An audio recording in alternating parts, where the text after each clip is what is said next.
Hello friends, હું સાગર મહેતા આપણી YouTube ચેનલમાં આપ સૌનું હાર્દિક સ્વાગત કરું છું. મિત્રો, આપણે અર્થશાસ્ત્રના ચેપ્ટર નંબર 7 વસ્તીના આજે ત્રીજા ભાગમાં આવી ગયા છે. આજના વિડીયોની શરૂઆત કરતા પહેલા આપણે થોડો અગાઉના વિડીયો વિશેની ચર્ચા કરી જઈએ કે આની અગાઉ આપણે કયા ટોપિકો વિશેની માહિતી જોઈ ગયા.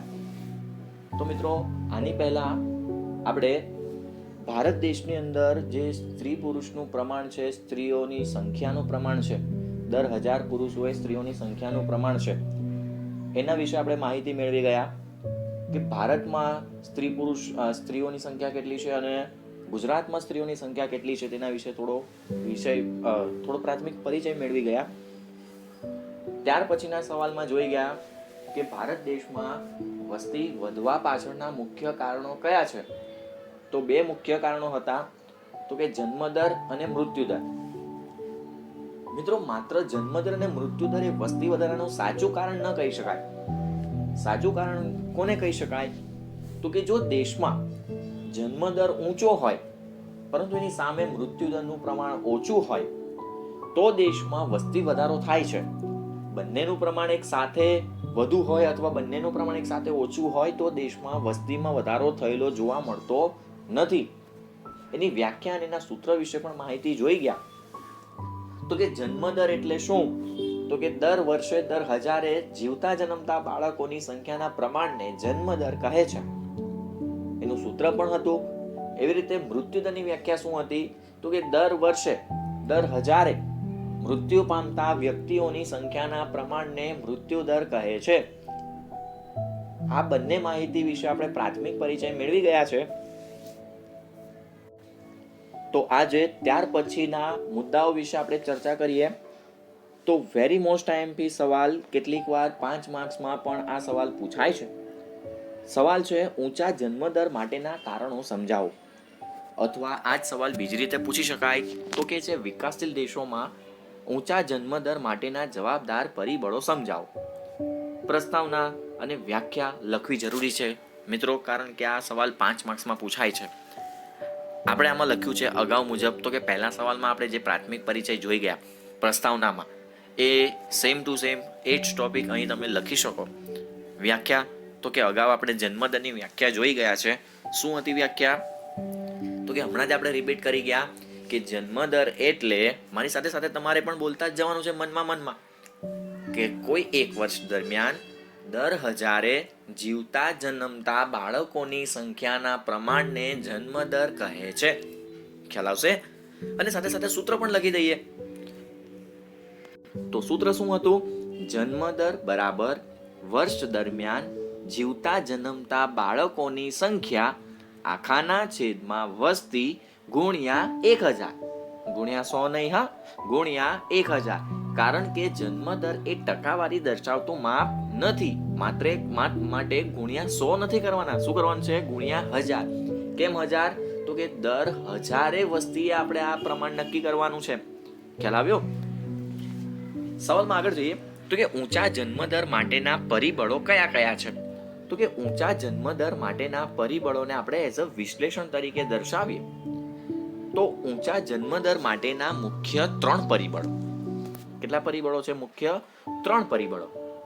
આપણે ટીક કરતા જઈએ. સૌથી પહેલું છે સામાજિક પરિબળો, બીજું છે આર્થિક પરિબળો અને ત્રીજું છે અન્ય પરિબળો. કયા કયા પરિબળો છે?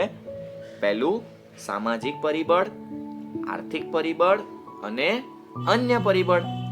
સૌપ્રથમ સામાજિક પરિબળ વિશે જોઈએ તો સામાજિક પરિબળમાં બીજા 4 પેટા પ્રકારો છે, જેમાં છે સાર્વત્રિક લગ્ન પ્રથા, નાની વયે લગ્ન તેમજ વિધવાના પુનઃ લગ્ન, પુત્ર પ્રાપ્તિની ઝંખના અને સંયુક્ત કુટુંબ પ્રથા. આ 4 એ સામાજિક પરિબળો છે જે આપણા દેશમાં ઊંચા જન્મદર માટે જવાબદાર છે. બીજું પરિબળ છે તો એ છે આર્થિક પરિબળ. આર્થિક પરિબળમાં પણ બીજા 3 પ્રકારો છે. પહેલું છે શિક્ષણનું નીચું પ્રમાણ, આવકની નીચી સપાટી અને બાળ મૃત્યુ દરનું પ્રમાણ. મિત્રો, આ બધા જ પરિબળો વિશે આપણે માહિતી જોવાની છે કે આ બધા કારણો જન્મદરને કઈ રીતે અસર કરે છે. આ બધા પરિબળોને કારણે દેશમાં જન્મદર શા માટે ઊંચો છે એના વિશે માહિતી જોવાની છે. અને ત્રીજું પરિબળ, મહત્વનું પરિબળ આપણી પાસે છે અન્ય પરિબળ, જેમાં બે પ્રકાર: ઊંચો પ્રજનન દર અને કુટુંબ નિયોજનની માહિતીનો અભાવ. ઓકે, ફરી એકવાર આપણે આ જ બાબત ક્લિયર કરી દઈએ કે ભાઈ ઊંચા જન્મદર માટેના જવાબદાર પરિબળો કેટલા છે? 3. પહેલું સામાજિક પરિબળ, આર્થિક પરિબળ અને અન્ય પરિબળ. સામાજિક પરિબળમાં બીજા 4: સાર્વત્રિક લગ્ન પ્રથા, નાની વયે લગ્ન તેમજ વિધવાના પુનઃ લગ્ન, ત્રીજું પુત્ર પ્રાપ્તિની ઝંખના અને ચોથું સંયુક્ત કુટુંબ પ્રથા. બીજું છે આર્થિક પરિબળ, જેમાં બીજા 3 પ્રકાર: શિક્ષણનું પ્રમાણ નીચું, આવકની નીચી સપાટી, બાળ મૃત્યુ દરનું પ્રમાણ ઊંચું. અને અન્ય પરિબળોમાં 2: ઊંચો પ્રજનન દર અને કુટુંબ નિયોજનની માહિતીનો અભાવ. તો જોઈએ પહેલો પોઈન્ટ, સામાજિક પરિબળો. સામાજિક પરિબળોમાં પહેલું છે સાર્વત્રિક લગ્ન પ્રથા. મિત્રો, પોઈન્ટ ટુ પોઈન્ટ સમજતા જઈએ. બહુ ઇન્ટરેસ્ટિંગ અને થોડોક રમૂજી પોઈન્ટ છે. ભારતમાં લગ્ન એ ધાર્મિક સંસ્કાર છે. કેવું છે? ભારતમાં લગ્ન એ ધાર્મિક સંસ્કાર છે. લગ્ન ન કરનાર વ્યક્તિને સમાજ શંકાની નજરે જુએ છે. એટલે કે દરેક વ્યક્તિ લગ્ન તો કરે જ છે, અને જો આપણા સમાજમાં કે આપણા આજુબાજુમાં કોઈ લગ્ન વગરનો રહી ગયો હોય તો આપણે એને શંકાની નજરે જોતા હોય. એટલે કે ભાઈ આ વ્યક્તિમાં જ કંઈક ખામી હશે કે એવું કંઈક હશે જેને કારણે આ વ્યક્તિને લગ્ન કર્યા નથી અથવા તો એના લગ્ન થયા નથી. એટલે આવા કેટલાક વિચારસરણીથી બચવા માટે દરેક વ્યક્તિ, સ્ત્રી હોય કે પુરુષ હોય, એ લગ્ન ગ્રંથિથી જોડાય જ છે, લગ્ન તો કરે જ છે. એટલે જો તે પછીનો પોઈન્ટ કીધો જ છે, તેનાથી બચવા દરેક સ્ત્રી પુરુષ લગ્ન તો કરે જ છે. વિકસિત દેશોની તુલનામાં ભારતમાં દરેક સ્ત્રી લગ્ન કરે છે. આમ સાર્વત્રિક લગ્ન પ્રથાથી જન્મ દર કેવો જોવા મળે છે? ઊંચો જોવા મળે છે. એટલે આવી જે સાર્વત્રિક લગ્ન પ્રથા, દરેક વ્યક્તિ લગ્ન કરે જ છે, જેને કારણે પણ આપણા દેશમાં જન્મદરનું પ્રમાણ વધુ કહી શકાય. એક સામાજિક પરિબળ છે, સામાજિક રચના છે. બીજો પોઈન્ટ, નાની વયે લગ્ન અથવા વિધવાના પુનઃ લગ્ન. દેશમાં બાળ લગ્ન અટકાવતો કાયદો હોવા છતાં ઘણા વિસ્તારોમાં નાની ઉંમરે લગ્ન થાય છે. તેમાં પણ ખાસ કરીને જ્યારે સ્ત્રીઓમાં નાની વયે લગ્ન થવાથી તેઓમાં પ્રજનન કાળ ઊંચો રહે છે. મિત્રો, આપણા દેશમાં હજી પણ કેટલાક વિસ્તારો, કેટલાક પ્રદેશો એવા છે જ્યાં હજી પણ બાળ લગ્ન પ્રથા અમલી છે. અને એમાં પણ ખાસ કરીને સ્ત્રીઓ જ્યારે નાની ઉંમરે લગ્ન કરતી હોય ત્યારે એમના બાળકને જન્મ આપવાનો સમયગાળો એટલે કે પ્રજનન કાળ વધી જાય છે. દેશમાં વિધવાના પુનઃલગ્નને કાયદા દ્વારા અમલી બનાવ્યો હોવાથી તેને વ્યાપક ટેકો મળ્યો છે. પહેલાના સમયમાં એવું હતું કે ભાઈ કોઈ સ્ત્રીનો પતિ મૃત્યુ પામે એટલે કે વિધવા થઈ જાય ત્યારે ફરી પાછા તેના પુનઃલગ્ન બહુ મુશ્કેલીથી શક્ય બનતું. પરંતુ આજે વર્તમાન સમયમાં આધુનિકતા હોવાને કારણે આજે વિધવાના પુનઃ લગ્નને બાબતને એટલું ગંભીરતાથી નથી લેવામાં આવતું. કોઈ વિધવા સ્ત્રી ફરી પાછા પુનઃ લગ્ન કરવા હોય તો સરળતાથી કરી શકે છે, જેથી વિધવાના પુનઃ લગ્ન આજે સામાન્ય થતા ગયા છે, જેને કારણે પણ આપણા દેશમાં જન્મદરનું પ્રમાણ કેવું જોવા મળ્યું છે? ઊંચું જોવા મળ્યું છે. ત્રીજો પોઈન્ટ, પુત્ર પ્રાપ્તિની ઝંખના. મિત્રો, અગાઉ ઊંચા જન્મદર માટેના પરિબળમાં પણ આ એક શબ્દ હતો, ત્યારે આપણે વાત કરી હતી કે એની પછીના વિડીયોમાં કે એની પછીના સવાલમાં આપણે ડીપમાં જોઈશું તો આપણે સમજી લઈએ કે પુત્ર પ્રાપ્તિની ઝંખના, જેને બીજા શબ્દમાં ઘેલછા કહી શકાય. હજી એક શબ્દ જો આપણા વ્યવહારમાં વપરાતો હોય તો એને કહેવાય ગાંડાપણું કહી શકાય. ઘેલછા, પાગલ થઈ જવું, એની પાછળ જ મંડી રહેવું. તો કે ભારતીય સમાજ પુરુષ પ્રધાન છે. પુરુષોનું જ વર્ચસ્વ પહેલેથી જોવા મળ્યું છે. પુત્રી કરતા પુત્રને 3 કારણોથી વધારે મહત્વ આપવામાં આવે છે. એટલે કે એક છોકરીની સરખામણીએ છોકરાને મહત્વ વધારે આપવામાં આવે છે. એની પાછળના 3 કારણો આપણે અહીંયા દર્શાવ્યા છે. એમાં છે પહેલું કે પૂ નામના નરકમાંથી તારે તે પુત્ર, એવી એક કહેવત પ્રચલિત છે. વંશ વેલો આગળ વધારવા માટે અને ગડપણમાં આર્થિક સહારો બનવા માટે. આ 3 માન્યતાઓ, આ 3 કહેવતો જે કહીએ તે, એને કારણે આપણા સમાજમાં પુરુષોનું પ્રમાણ પુરુષોનું જે મહત્વ છે એ સ્ત્રીઓના મહત્વ કરતાં વધી જાય છે. પરંતુ વર્તમાન સમયમાં જોઈએ તો આજે ઇક્વાલિટી, સમાનતા જોવા મળે છે. જે કાર્ય પુરુષો કરે છે એ કાર્ય આજે સ્ત્રીઓ પણ કરતી જોવા મળે છે. એટલે કહેવાનો મતલબ કે જે જૂનવાની વિચાર ધરાવતા લોકો છે, પુત્ર પ્રાપ્તિની ઘેલછા ધરાવનારા લોકો છે, એવા લોકોને કારણે પણ દેશમાં જન્મદરનું પ્રમાણ વધુ જોવા મળે છે. એટલે કે 2 છોકરીઓ હોય તો હજી એક પુત્ર હોય તો સારું, એવી આશાએ ત્રીજા બાળકને જન્મ આપવાનું પણ નક્કી કરે છે. જો ત્રીજી પણ છોકરી હોય તો હજી એક ચોથા બાળકને જન્મ એક પુત્રની આશાએ આપવાનું નક્કી કરે છે. આમ જન્મદરનું પ્રમાણ વધારે ને વધારે બાળકોને જન્મ આપ્યા કરતા હોવાને કારણે આપણા દેશમાં જન્મદરનું પ્રમાણ ઊંચું જોવા મળે છે. ચોથો પોઈન્ટ છે સંયુક્ત કુટુંબ પ્રથા. ભારતમાં ગ્રામીણ વિસ્તારોમાં સંયુક્ત કુટુંબ પ્રથા વ્યાપક જોવા મળે છે. સંયુક્ત કુટુંબ પ્રથા એટલે મિત્રો બધા સાથે રહેવું, જોઈન્ટ ફેમિલી કહી શકીએ આપણે. આવા કુટુંબોમાં બાળકોના ઉછેરની જવાબદારી કુટુંબના બધા સભ્યો વચ્ચે વહેંચાઈ જતી હોવાથી બાળક બોજારૂપ બનતું નથી. એટલે કે 2ની જગ્યાએ 3 બાળકો પણ હશે તો પણ લોકો માટે એનો આર્થિક ખર્ચ ઉઠાવવો એક વ્યક્તિ પર નથી હોતો. સંયુક્ત કુટુંબ પ્રથામાં તો બધા વ્યક્તિઓ વચ્ચે જવાબદારી વહેંચાઈ જતી હોય છે. પરિણામે પણ જન્મદરનું પ્રમાણ કેવું જોવા મળે છે? ઊંચું જોવા મળે છે. એટલે આ 4 કારણો થયા સામાજિક કારણો, પરિબળો પણ આપણે કહી શકીએ. ત્યાર પછી બીજો પોઈન્ટ જોઈએ આર્થિક પરિબળો, જેમાં પહેલું છે શિક્ષણનું પ્રમાણ નીચું. તેમાં પણ આ ટોપિક પર આપણે મુખ્યત્વે વાત કરીશું સ્ત્રી શિક્ષણ પર. કેમ કે સમાજ પુરુષ પ્રધાન તો છે, પુરુષોના શિક્ષણ પ્રત્યે કોઈ અવગણના નથી. મહત્વની વાત છે સ્ત્રી શિક્ષણ બાબતે. પહેલો પોઈન્ટ, શિક્ષણ અને વસ્તી વૃદ્ધિ વચ્ચેનો સંબંધ અત્યંત જટિલ છે.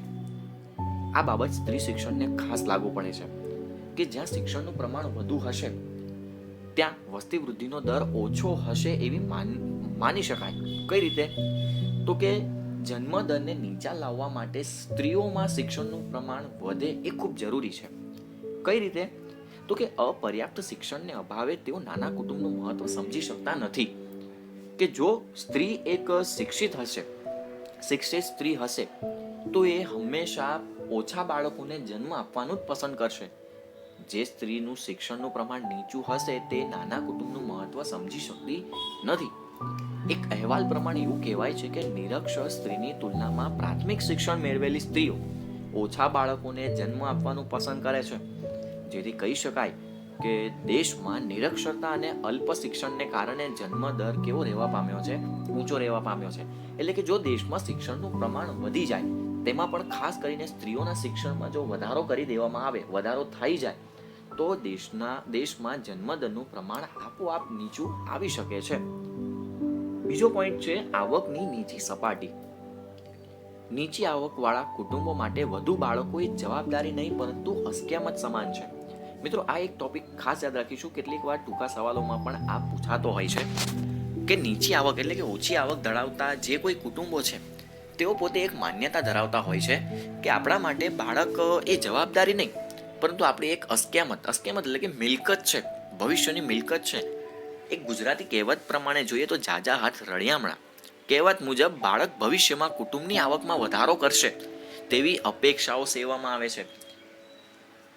જેથી વર્તમાન સમયમાં ચાની લારીઓ પર, પાનના ગલ્લાઓ પર, હોટલોમાં રોજીરોટી રળીને કુટુંબની આવકમાં વધારો કરતા બાળકો જોવા મળે છે. આવા બાળકો પાછળ આરોગ્ય બાબતે શિક્ષણ પાછળ કોઈ ખર્ચ કરવાનો હોતો નથી. આથી ઓછી આવકવાળા જે કોઈ કુટુંબો છે તેઓ વધુ બાળકોને જન્મ આપવાનું પસંદ કરે છે. જેથી ભવિષ્યમાં વધુ બાળકો હશે તો કુટુંબની આવક પણ એટલી વધશે, પોતાની જીવન ધોરણમાં પણ સુધારો થશે એવી અપેક્ષાઓએ તેઓ વધુ બાળકોને જન્મ આપે છે. જેને કારણે આપણા દેશમાં જન્મદરનું પ્રમાણ કેવું જોવા મળે છે? ઊંચું જોવા મળે છે. ત્રીજો પોઈન્ટ છે બાળ મૃત્યુ દરનું ઊંચું પ્રમાણ. કોઈ એક વર્ષ દરમિયાન જીવતા જન્મતા બાળકો પૈકી 12 માસના સમયગાળામાં અથવા તો 1 વર્ષના સમયગાળામાં મૃત્યુ પામતા બાળકોની સંખ્યાના પ્રમાણને બાળ મૃત્યુ દર કહે છે. મિત્રો આ વ્યાખ્યા ખાસ યાદ રાખીશું. આ ઘણીવાર આપણને પૂછાય છે અને મોસ્ટ ઓફ આપણને ઘણીવાર પૂછાઈ ચૂકી છે. એટલે આવી વ્યાખ્યાઓને ખાસ આપણે નોટ ડાઉન કરી રાખવાની કે બાળ મૃત્યુ દર એટલે શું? તો કે કોઈ એક વર્ષ દરમિયાન જીવતા જન્મતા બાળકો પૈકી 12 માસના સમયગાળામાં મૃત્યુ પામતા બાળકોની સંખ્યાનું પ્રમાણ એ શું છે? બાળ મૃત્યુ દર. તો હવે બાળ મૃત્યુ દરનું પ્રમાણ એ દેશમાં જન્મદરમાં કઈ રીતે વધારો કરે તે સમજીએ તો કે વર્ષ 2011ની વસ્તી ગણતરી મુજબ 1951માં બાળ મૃત્યુદરનું પ્રમાણ હતું 146, જે 2011માં આ પ્રમાણ ઘટીને 41.40 જેટલું થયું છે. એક અર્થઘટન સમજીએ તો મિત્રો કેટલીક વાર આ અર્થઘટનમાં જે માહિતી દર્શાવી છે તે એક વિધાન તરીકે પણ પૂછી શકાય. એ વિધાન છે બાળ મૃત્યુદરનું પ્રમાણ વધુ હોવાનું મુખ્ય કારણ જણાવો. તો પહેલો પોઈન્ટ છે, અન્ય દેશોની સરખામણીએ ભારતમાં બાળ મૃત્યુદરનું પ્રમાણ ઊંચું જોવા મળે છે. અન્ય દેશોની સરખામણીએ આ પ્રમાણ વધારે છે. એટલે કે 1951માં 146 જેટલું પ્રમાણ હતું, જે ઘટીને 2011માં 41.40 જેટલું થયું. તેમ છતાં આ પ્રમાણ કેવું છે? ઘણું વધારે છે વિકસિત દેશોની સરખામણીએ. એની પાછળનું કારણ શું હોઈ શકે? તો કે આરોગ્યની સુવિધાનો અભાવ. એક રીતે જોઈએ તો આરોગ્યની સુવિધા વધી પણ છે, પરંતુ અન્ય દેશોની સરખામણીમાં તેમાં હજી અભાવ જોવા મળે છે. પોષણક્ષમ આહારનો અભાવ, સ્ત્રીઓમાં વારંવાર થતી કસુવાવડો, એટલે કે બાળકનો જન્મ થાય એટલે કે હજી માના પેટમાં જ હોય ત્યાં જે કદાચ મૃત્યુ પામે, તબીબી સારવાર અંગેનો અભાવ, નાની વયે લગ્ન વગેરેને કારણે બાળ મૃત્યુદરનું પ્રમાણ વધારે જોવા મળે છે. એટલે કે આ બધા પરિબળોને કારણે બાળકનો જન્મ થાય એ પહેલા જ અથવા તો જન્મ થયા પછીના 1 વર્ષના ગાળામાં જ તે મૃત્યુ પામતા હોય. આવા બધા કારણોને લીધે લોકો વધુ બાળકોને જન્મ આપવાનું પસંદ કરે છે. કે કદાચ જો એક બાળક કોઈ બી શારીરિક બાબતે નબળું હશે અને એને કંઈક થઈ ગયું અથવા તો XYZ કોઈ પણ પ્રોબ્લેમ ખોડખાપણ સાથે જો એનો જન્મ થયો તો બીજું બાળક તો છે જ, એની સાથે પણ આગળ વંશવેલો વધારી શકાય, કુટુંબ આગળ વધી શકે. આવી કેટલીક માન્યતાને કારણે દેશમાં જન્મદરનું પ્રમાણ કેવું જોવા મળે છે? ઊંચું જોવા મળે છે.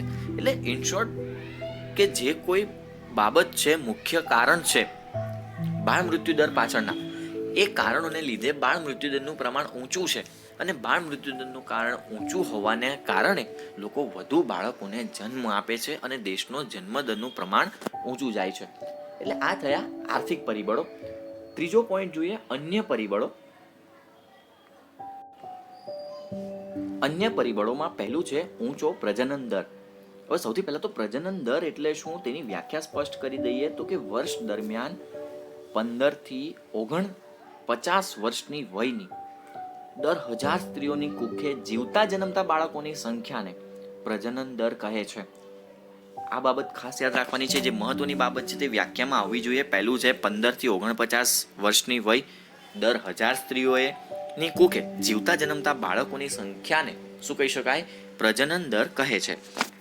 બાળકોને જન્મ આપી શકે તેવી 15 થી 49 વર્ષની મહિલાઓના સંદર્ભમાં જો આપણે વાત કરીએ તો 1961માં આવી મહિલાઓ સરેરાશ 6 બાળકોને જન્મ આપી શકતી.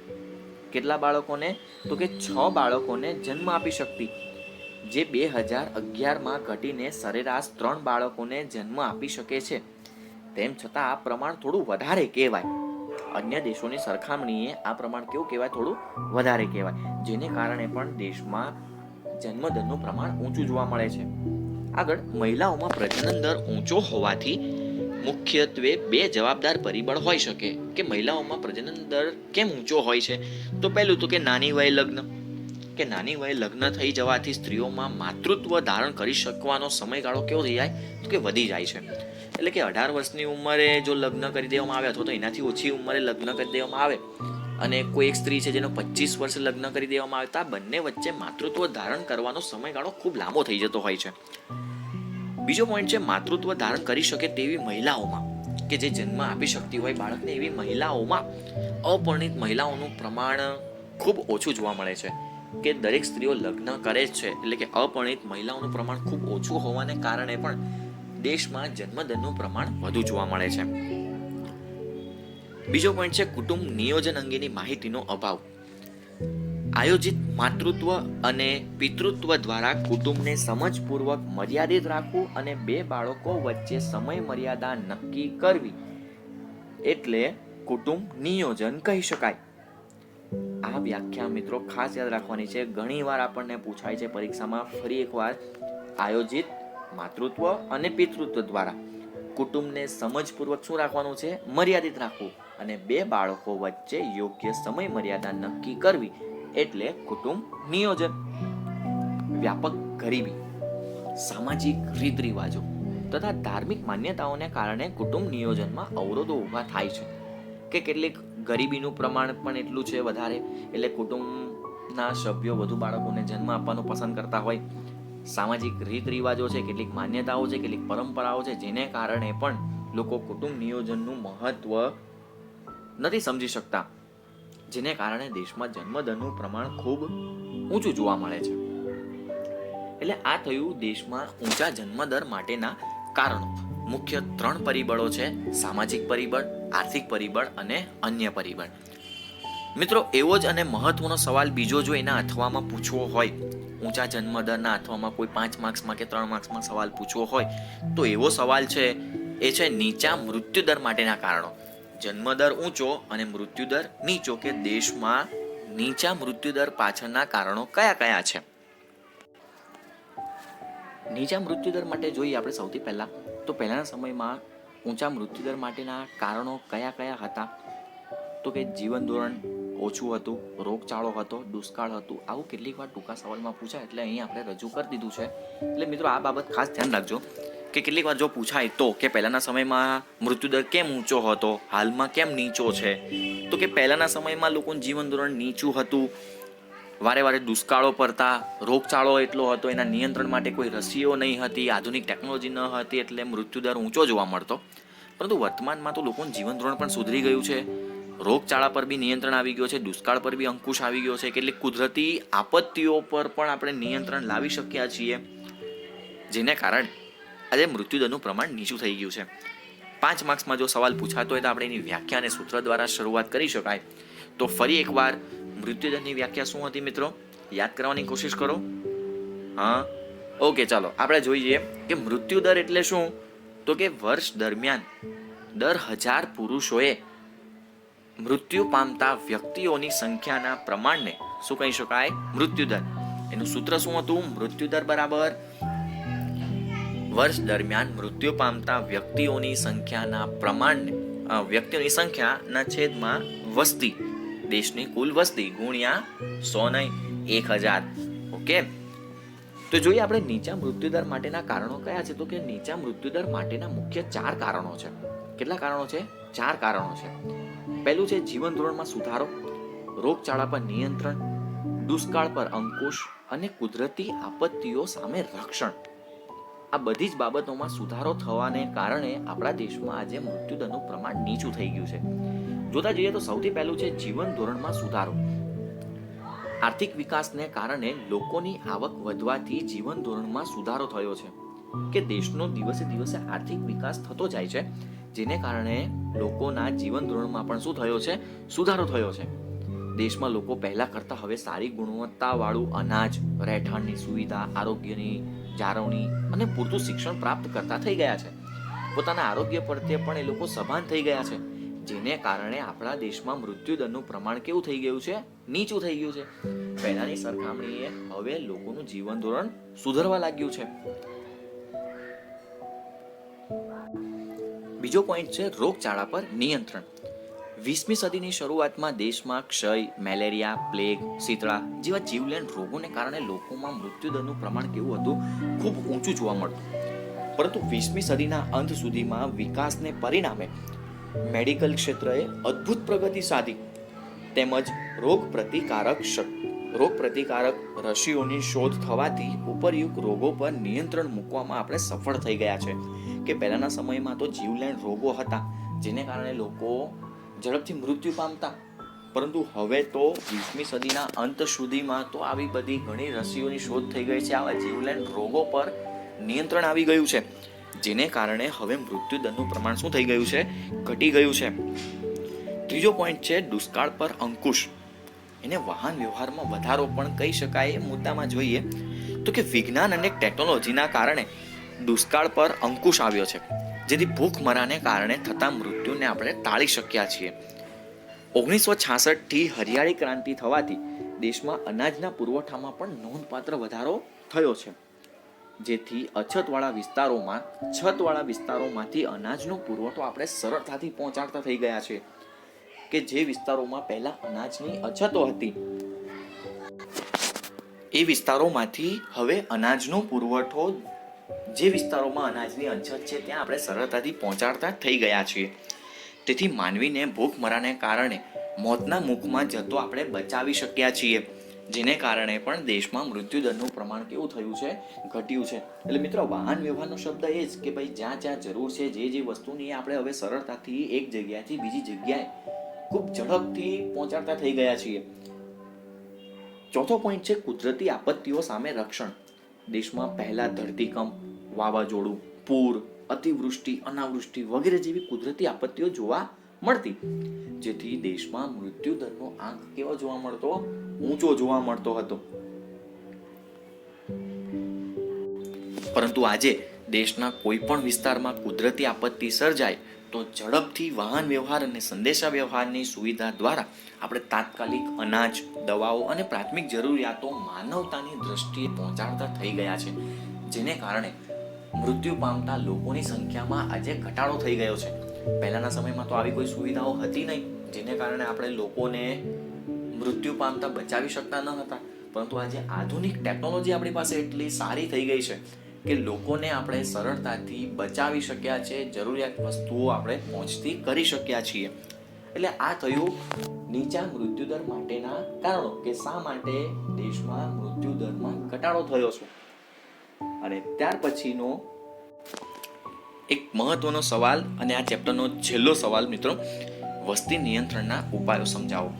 કે દેશમાં વસ્તી એ આપણા માટે એક સમસ્યા રૂપ તો છે જ, તો હવે એના નિયંત્રણ માટે શું ઉપાયો કરી શકાય, તો એ વિશેનો માહિતી જોઈએ તો કે વસ્તી નિયંત્રણના ઉપાયો શું છે. તો સૌથી પહેલા તો આપણા દેશમાં જો વસ્તીને નિયંત્રણમાં રાખવી હોય તો પહેલો ઉપાય છે લોક શિક્ષણ અને જાગૃતિ.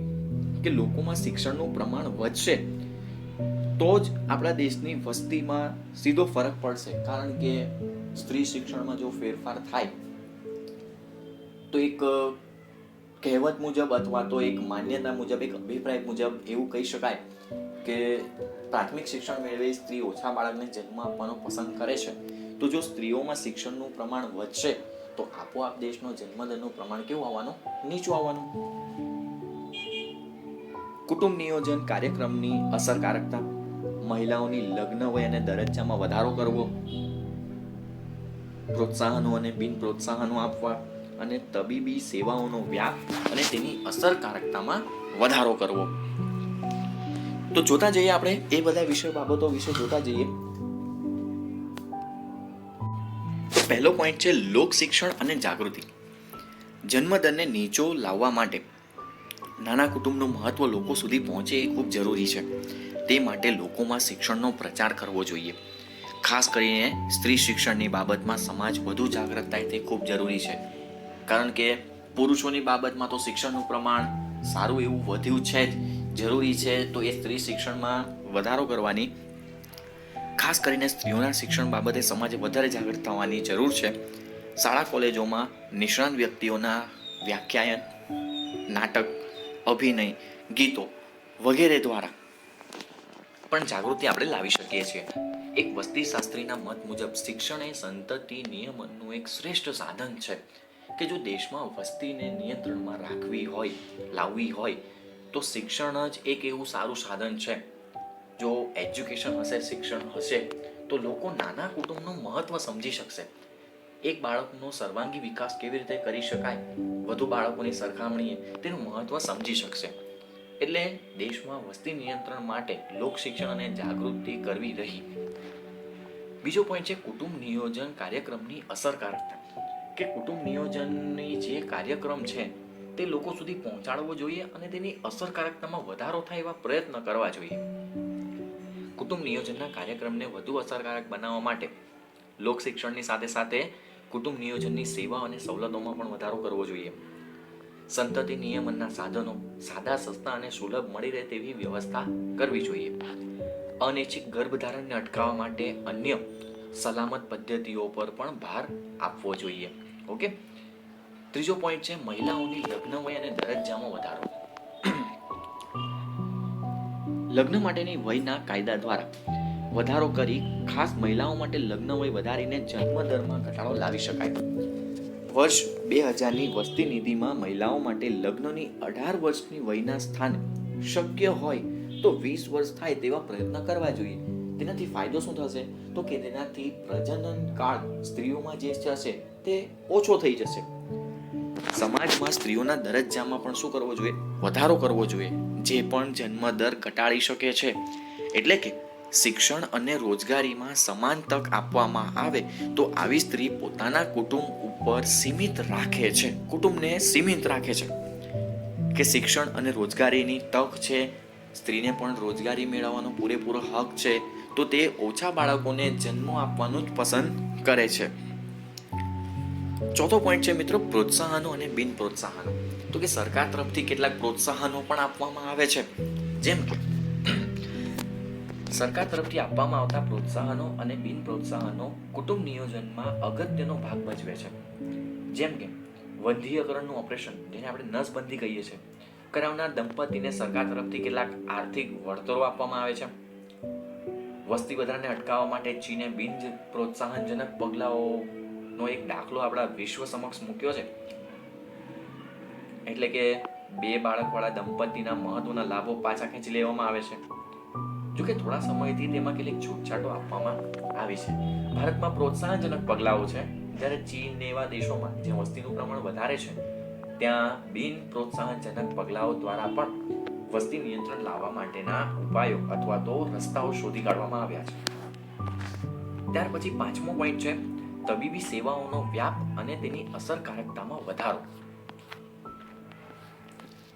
તો તબીબી સેવાઓનો વ્યાપ અને તેની અસરકારકતામાં વધારામાં કહે છે, ભારતમાં મૃત્યુનો દર નીચો હોવા છતાં વિકસિત રાષ્ટ્રોની સરખામણીમાં આ દર હજી ઊંચો છે. વિજ્ઞાનની મદદથી પ્રજનન દર તથા બાળ આરોગ્યની સેવા તથા સવલતોમાં વધારો કરવો જોઈએ. કારણ કે જો બાળ મૃત્યુ દરનું પ્રમાણ વધારે હશે ને મિત્રો, તો લોકો હજુ વધુ બાળકોને જન્મ આપવાનું પસંદ કરશે, જેથી તો જન્મદરનું પ્રમાણ શું થઈ જવાનું? વધી જવાનું. જેને કારણે આપણા દેશમાં જન્મદરનું પ્રમાણ ઊંચું જોવા મળશે. એડ્સ જેવી બાબતો અંગે જાણકારી વધારવી, અન્ય ચેપી રોગો તથા જાતીય રોગોના પ્રમાણમાં પણ શું કરવો? ઘટાડો કરવો. આ પ્રકારના પગલાઓ દ્વારા મૃત્યુદરને તેમજ બાળ મૃત્યુદરને આપણે નીચો લાવી શકીએ છીએ, જે આપોઆપ દેશની વસ્તીના નિયંત્રણમાં એક મહત્વનો ભાગ ભજવશે. વિશ્વના સૌ પ્રથમ વસ્તીને નિયંત્રણ કરવા માટેનો વસ્તી નિયમન ધારો રજૂ થયો હતો. નવી વસ્તી નીતિ, આપણા દેશમાં નવી વસ્તી નીતિ વર્ષ 2000માં અમલમાં આવી. એ સમિતિની રચના કરનાર ડોક્ટર MS સ્વામીનાથન. મિત્રો, આ સવાલ કેટલીક વાર એક માર્ક્સમાં કાં MCQમાં પૂછાય છે, એટલે ખાસ ધ્યાન રાખજો કે નવી વસ્તી નીતિ ક્યારે અમલમાં આવી? તો કે વર્ષ 2000માં. એ સમિતિના અધ્યક્ષ કોણ હતા? તો કે ડોક્ટર MS સ્વામીનાથન ના ઘડતર હેઠળ કરવામાં આવી હતી. અને છેલ્લે જોઈ લઈએ કે વસ્તી નીતિ કોને કહી શકાય, તો એના વિશે આપણી પાસે એક માહિતી છે. તો કે વસ્તી વૃદ્ધિના દરને ઇચ્છનીય સપાટી સુધી લઈ જવા માટે સરકાર દ્વારા લેવામાં આવેલા પગલાંને વસ્તી નીતિ કહેવાય. નવી વસ્તી નીતિ ક્યારે? વર્ષ 2000. સમિતિના અધ્યક્ષ કોણ હતા? Doctor MS Swaminathan. ઓકે, તો મિત્રો આની સાથે આપણું આ ચેપ્ટર નંબર 7 અહીં પૂર્ણ થયું. તેમ છતાં જો આમાં હજી કોઈને કોઈ પ્રશ્ન હોય, કોઈ ક્વેરી હોય, તો આપણી YouTube ચેનલના કોમેન્ટ બોક્સમાં તમે જણાવી શકો છો. ત્યાર પછીના ચેપ્ટર વિશેની માહિતી આની પછીના વિડીયો નંબર 4માં આપણે સંપૂર્ણ માહિતી જોતા રહીશું. ઓકે, આજના માટે આટલું.